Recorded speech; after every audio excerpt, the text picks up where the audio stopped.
Hi there, welcome to the Sunday preview for Easter Sunday, the Sunday of the Resurrection. This is the great feast that we celebrate every year, and in a way it's the most important feast that we celebrate all year long. We celebrate this great resurrection of Jesus from the dead, and we've got a reading from the Gospel of John today.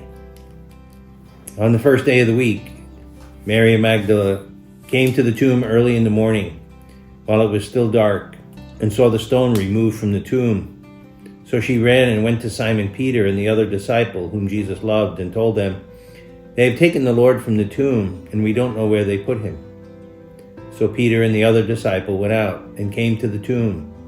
They both ran, but the other disciple ran faster than Peter and arrived at the tomb first. He bent down and saw the burial cloths there, but did not go in. When Simon Peter arrived after him, he went into the tomb and saw the burial cloths there, and the cloth that had covered his head, not with the burial cloths, but rolled up in a separate place. Then the other disciple also went in, the one who had arrived at the tomb first, and he saw and believed. For they did not yet understand the scripture that he had to rise from the dead. The Gospel of the Lord.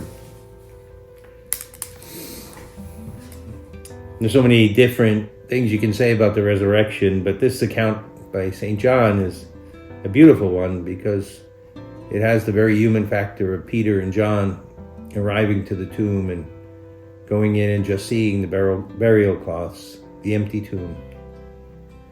The time from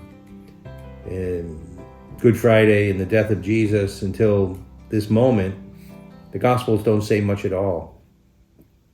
But there's a long and beautiful tradition where we contemplate Mary in quiet prayer all day on Holy Saturday.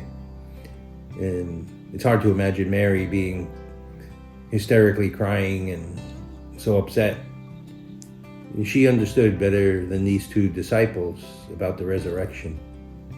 And so, even though her heart was broken at the way Jesus had died, yet she still had a strong hope that he would rise on the third day. She knew that better than all the rest of them. And so Holy Saturday is a day when we should accompany Mary and really pray with her with hope and expectation of the resurrection. And the resurrection, in the end, really shows us that God is never defeated. Even though we can be pessimistic and negative and we make our assessment of how the world's going and we feel like we're losing, and there's plenty of evidence for that. But when we're prayerful and we accompany Mary, and the resurrection speaks to us that God overcomes death. And whatever the worst human situation, whatever the world can throw at us, we won't be defeated with God. And that's why we call this the Feast of Hope, because as much as we may assess the world as hopeless, it never is, because God is here and he raises us up.